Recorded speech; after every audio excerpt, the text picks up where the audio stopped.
સુરતના ભૂતિયા ડિમોલિશનને લઈને press conference સાંભળીએ। આશીષ નાયકે કબૂલાત કરી છે કે અમે રોડ ખુલ્લો કરવા ગયા હતા, ભૂતિયા ડિમોલિશન નથી। આ વિડિયો શા માટે બનાવો? હું આપને એ જ કહેવા માંગુ છું કે જે તપાસ કમિટી નિમાઈ છે તેને શું પ્રોસિજર કરી છે, 2 થી 3 દિવસમાં આપ લોકોને કમિશનર શ્રી તરફથી એના માટેની માહિતી મળી જશે। કેમ કે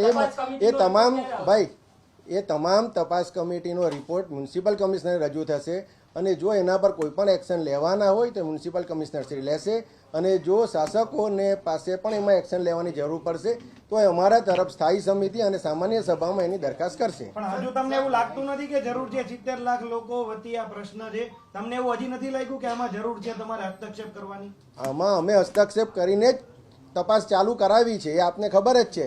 હવે બીજી વાત છે કે જે તપાસ કરે છે અધિકારીઓ, એ લોકોને તપાસ કરવાનો આપણે સમય આપવો પડે। એ લોકોની રીતે તપાસ કરશે, તપાસ કરીને કમિશનરને રિપોર્ટ આપશે અને રિપોર્ટને આધારે જે જવાબદારો છે તેની સામે પગલાં ભરવાના આપશે તો પણ કમિશનર પગલાં ભરશે અને એનો રિપોર્ટ અમારા તરફ રજૂ કરશે। રાજનભાઈ, ચિત્ર સ્પષ્ટ છે, બધા અધિકારી દેખાય છે, તો તપાસની રમત કેમ? જો એ હવે તપાસનો વિષય છે, તપાસ થાય છે અને તેનો રિપોર્ટ અમને રજૂ થશે, બસ મારે એમાંથી વધારે કંઈ કહેવામાં આવતું નથી। જ્યારે કોઈ તપાસ સમિતિની રચના કરવામાં આવતી હોય છે, ત્યારે સમય મર્યાદા નક્કી કરવામાં આવતી હોય છે કે 3 કે 5 ની અંદર આ તપાસ પૂર્ણ કરી અને અહેવાલ રિપોર્ટ સબમિટ કરવાનો હોય છે, તો આમાં સમય મર્યાદા શા માટે નક્કી ન કરવામાં આવી? તપાસ કમિટી મેં નથી નિમી, તપાસ કમિટી વહીવટી પાંખ તરફથી નીમવામાં આવેલી હતી અને એ વહીવટી પાંખને જે રિપોર્ટ પણ કરે છે અને રિપોર્ટને આધારે જ જે તે આગળના પગલાં ભરાતા હોય છે। જ્યારે હું એ જ કહું છું, તપાસ કમિટીના રિપોર્ટના આધારે જે તથ્ય પર આવીશું ત્યારે નક્કી થશે।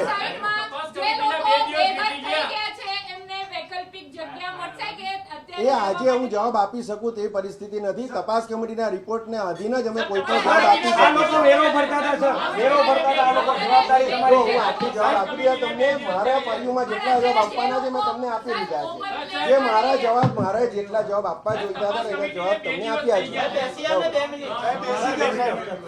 આવી તમારી રીત નથી, આ યોગ્ય રીત નથી તમારી।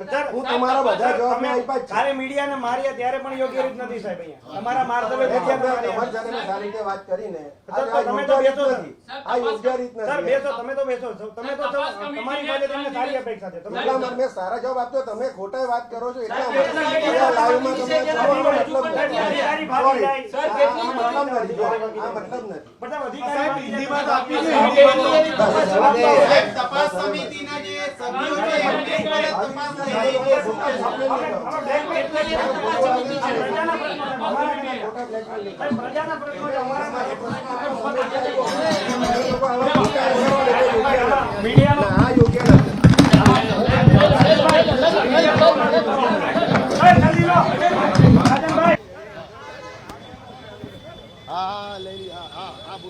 સુરતમાં ભૂતિયા ડિમોલિશનને લઈને સ્ટેન્ડિંગ કમિટીના ચેરમેને આજે પત્રકાર પરિષદ કરી અને આ તપાસ કમિટી બનાવવામાં આવી હોવાની રટણ રટ્યું અને કમિશનરને આ અંગેનો તપાસ રિપોર્ટ સોંપવામાં આવશે અને મીડિયાએ જેવા સવાલ વધુ કર્યા તો તેને લઈને કહ્યું કે આ ખોટા સવાલો છે, આ ખોટા સવાલો કરી રહ્યા છે પ્રકારની વાત કરી અને ત્યારથી તેઓ જતા પણ જોવા મળી રહ્યા છે।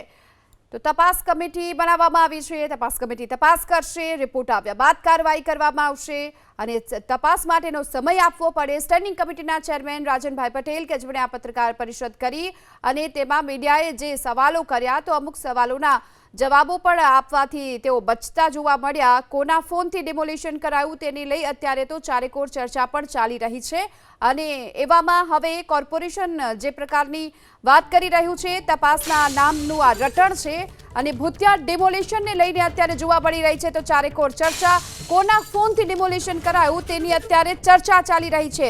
ડિમાર્કેશનના બહાને ડિમોલિશન કરવા માટે કોને સૂચના આપી હતી તેની પણ અત્યારે ચર્ચા ચાલી રહી છે। તો ભૂતિયા ડિમોલિશન સુરતમાં થયું છે, હવે તેને લઈ ચર્ચાએ જોર પકડ્યું છે કે આખરે કોના ફોનથી આ ડિમોલિશન કરી દેવામાં આવ્યું, ડિમાર્કેશનના બહાને ડિમોલિશન કરવા માટે કોણે સૂચના આપી હતી તેને લઈને પણ અત્યારે ચર્ચા ચાલી રહી છે। શું કોઈ ધારાસભ્ય, પૂર્વ ધારાસભ્ય કે પછી રાજ્ય સરકારના મંત્રીની આમાં કોઈ ભૂમિકા છે કે કેમ તેને લઈને પણ અત્યારે સવાલ થઈ રહ્યા છે, ચર્ચાઓ અનેક થઈ રહી છે।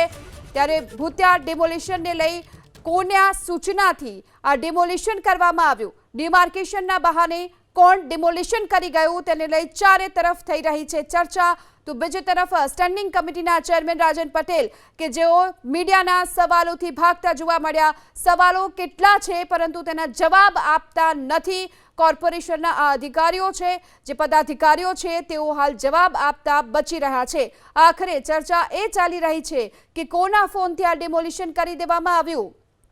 કોઈ ધારાસભ્ય, પૂર્વ ધારાસભ્ય કે પછી રાજ્ય સરકારના કોઈ મંત્રીની આમાં ભૂમિકા છે કે કેમ? બિલ્ડરોની બેલડીના સંબંધ રાજ્યના કયા ધારાસભ્ય સાથે છે તેના પર અત્યારે ચર્ચા ચાલી રહી છે. અત્યારે સુરતમાં હાલ એ જ ચર્ચા ચાલી રહી છે કે આખરે આ ડિમોલિશન કોના કહેવાથી કરવામાં આવ્યું. ડિમાર્કેશનની વાતનું રટણ જે પ્રકારે કોર્પોરેશન તરફથી કરવામાં આવી રહ્યું છે, પરંતુ આ ડિમાર્કેશનના બહાને આખરે કોણ ડિમોલિશન કરી ગયું. અને મનપાએ સુરત પોલીસ પાસે બંદોબસ્તની કરેલી અરજી એબીપી અસ્મિતા પાસે પણ છે. સેન્ટ્રલ ઝોનના ડેપ્યુટી એન્જિનિયરની સહીથી બંદોબસ્તની અરજી કરવામાં આવી હતી. ત્યારે સુરતમાં ભૂતિયા ડિમોલિશનના મુદ્દે મનપાના વધુ એક પાપનો પર્દાફાશ થયો છે. ડિમાર્કેશનના નામે પોલીસ બંદોબસ્ત માંગી અને મનપાએ ડિમોલિશન કરી નાખ્યું.